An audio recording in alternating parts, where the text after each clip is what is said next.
राधे राधे दोस्तों। आज की हमारी कहानी है घड़ी गई थोड़ी रही। बहुत ही मजेदार और शिक्षाप्रद कहानी। नाहरगढ़ की रियासत का नाम देश परदेश के कलावंतों में कई पीढ़ियों से प्रसिद्ध था। लगभग 125 साल पहले राजा वीरभद्र सिंह ने नाहरगढ़ के राज्य की नींव डाली थी। वो चित्रकला, संगीत और नृत्य का पारखी माना जाता था। उसके जमाने में कला व संस्कृति परवान चढ़ने लगी थी। तीसरी पीढ़ी में उसके पौत्र राजा धनंजय सिंह के जमाने में तो देश परदेश के कलाकर्मी आते थे। अपनी कला के जौहर दिखलाते और मान सम्मान और पारितोषिक पाकर धनंजय सिंह की जय जयकार करते हुए अपने घर जाते। उस जमाने में राजा प्रजा दोनों पर ही कला का जुनून सवार था। पर जैसा कि प्रकृति का नियम है, समय में बदलाव आता रहता है। राजा धनंजय सिंह के पुत्र विक्रम सिंह को कला व संगीत से कोई लगाव न था।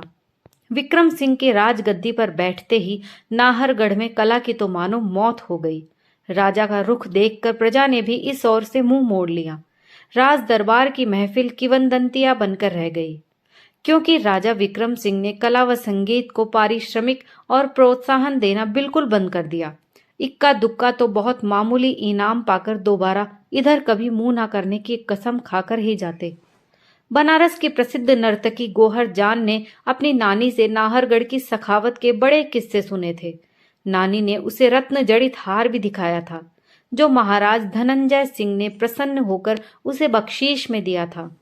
बदलते माहौल से बेखबर आफत की मारी गोहर जान ने विक्रम सिंह के दरबार में पेश होकर अपनी कला के प्रदर्शन की आज्ञा चाही। विक्रम सिंह भी उस दिन प्रसन्न चित्त था, इसलिए उसने आज्ञा दे दी। एक घड़ी रात बीतने के बाद महफिल शुरू हुई। गोहर जान ने एक मद भरी अंगड़ाई लेकर नृत्य शुरू किया।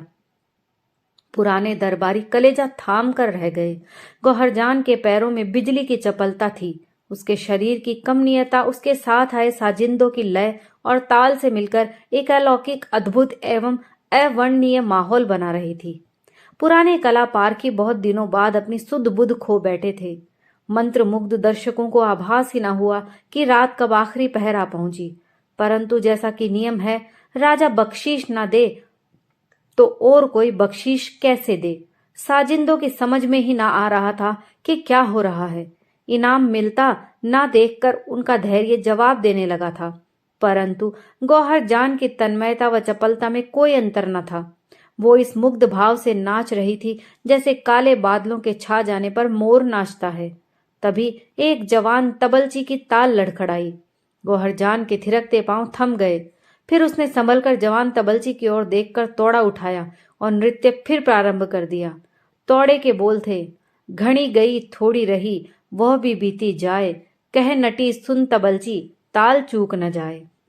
कला पारखी दरबारियों ने दर्द भरी आवाज सुनकर राजा विक्रम सिंह की तरफ देखा, परंतु वो तो पत्थर की मूरत बना बैठा था। गोहरजान ने तब तोड़े को दोबारा गाया तो उसकी आवाज में दुनिया भर का दर्द था।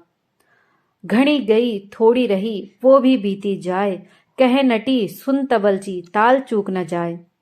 तोड़ा खत्म होते होते एक गजब हो गया। महफिल वो राज दरबार के नियमों की परवाह न करते हुए एक रिष्ट पुष्ट अधेड़ साधु ने अपना एकमात्र कंबल, जो वह सर्दी की रात में ओढ़े हुए था, उतारकर नर्तकी को बतौर बख्शीश पेश कर दिया। उसके तुरंत बाद ऊपर जनवासे में चिक के पास बैठी राजकुमारी ने अपने गले से कीमती हार उतारकर नर्तकी पर न्यौछावर कर दिया। राजकुमारी के बाद उसका भाई सोनभद्र कैसे पीछे रहता। उसने अपनी हीरे पन्ने की अंगूठी गोहरजान को दे दी। दरबारियों को मौका मिला, फिर तो जिसके मन में जो आया वो उसने गोहरजान को दे दिया। राजा विक्रम सिंह जला भुना तो बहुत, परंतु अपनी इज्जत की खातिर उसे भी बख्शिश देनी पड़ी। महफिल चरम सीमा पर पहुंचकर समाप्त हो गई। साजिंदे सामान समेटने लगे। दरबारियों ने घड़ी खम्मा अन्नदाता कहकर रुखसत ली, परंतु राजा विक्रम सिंह ने उस अधेड़ साधु, राजकुमारी, राजकुमार और नर्तकी को वहीं रोक लिया। सबके चले जाने के बाद राजा ने उस अधेड़ साधु से पूछा, बाबा, सर्दी की इस रात में तुमने एकमात्र कंबल इस नर्तकी को क्यों दिया? साधु कहने लगा, महाराज, गौहरजान के रूप और सौंदर्य ने मुझे इतना मुग्ध किया था कि मैं सन्यास छोड़कर दोबारा गृहस्थ बनने की सोचने लगा था। परंतु जब उसने वो तोड़ा उठाया, घड़ी गई थोड़ी रही वह भी बीती जाए, कह नटी सुन तवलची ताल चूक न जाए। तो मुझे लगा कि मैंने सारी उम्र भगवान के भजन में गुजार दी और अब जिंदगी के अंतिम हिस्से में गृहस्थ के मोहपाश में बंधने जा रहा था। मुझे गौहरजान की ये सीख अच्छी लगी, इसलिए मैंने प्रसन्न होकर जो कुछ मेरे पास था इसे दे दिया। अब राजा ने वही प्रश्न राजकुमारी से पूछा। राजकुमारी पहले सकुचाई, फिर बोली, पिताश्री क्षमा करें, मेरी आयु लगभग 28 वर्ष की हो चुकी है। मेरी सभी सखियां विवाह करके आनंद ले रही हैं, मगर आपने अभी तक मेरे स्वयंवर की नहीं सोची। मैंने मन बना लिया था कि मैं सेनापति के लड़के के साथ भाग जाऊंगी, परंतु नर्तकी के तोड़े ने मुझे सोचने पर मजबूर किया कि आज नहीं तो कल आप मेरे स्वयंवर की सोचेंगे। इसलिए मुझे कुल पर यह कलंक नहीं लगाना चाहिए। इसलिए मैंने गौहरजान को अपना हार भेंट में दे दिया, जिसने मुझे कलंक से बचाया। सवाल दोहराए जाने पर राजकुमार ने उत्तर दिया, पिताजी क्षमा करें, मैं 45 वर्ष का हो गया हूँ, कहने को युवराज हूँ, परंतु मेरे अधिकार क्या हैं? हर छोटी से छोटी बात की आज्ञा मुझे आपसे लेनी पड़ती है। मैं जिंदगी से ऊब गया था। मैंने आपका कत्ल करके राजगद्दी पर कब्जा करने का मन बना लिया था, परंतु नर्तकी के तोड़े ने मुझे समझाया कि पिता वृद्ध हैं, उनकी उम्र जा चुकी है, इसलिए गद्दी आज नहीं तो कल मुझे ही मिलेगी। राजा विक्रम सिंह की ये बातें सुनकर आश्चर्यचकित रह गया। वो सोच भी नहीं सकता था कि गीत संगीत का प्रभाव इतना भी हो सकता है। नर्तकी ने उस सवाल का जवाब इस तरह दिया, महाराज, इनाम मिलता ना देखकर जवान तबलची का धैर्य टूटने से उसकी ताल टूटने लगी थी। आपने तो अपने तोड़े से मैंने उसे सीख दी थी कि इनाम तो मिलता ही रहता है। अगर कभी इनाम ना भी मिले तो कला की इज्जत के लिए उसे धैर्य नहीं खोना चाहिए। राजा विक्रम सिंह ने अगले दिन राज दरबार में 3 घोषणाएं की। राजकुमारी का विवाह सेनापति के लड़के के साथ किया जा रहा है। गौहरजान को राज नर्तकी नियुक्त किया जाता है।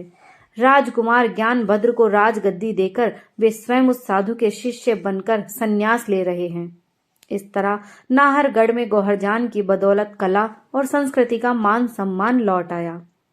दोस्तों, ये कहानी यहीं समाप्त होती है। अगर आपको कहानी अच्छी लगी हो, इससे आपको कुछ सीखने को मिला हो, तो प्लीज कहानी को लाइक कीजिए और शेयर कीजिए। और अगर आप मेरे चैनल पर नए हैं तो प्लीज मेरे चैनल को सब्सक्राइब कर लीजिए। कहानी सुनने के लिए आप सभी का बहुत बहुत धन्यवाद।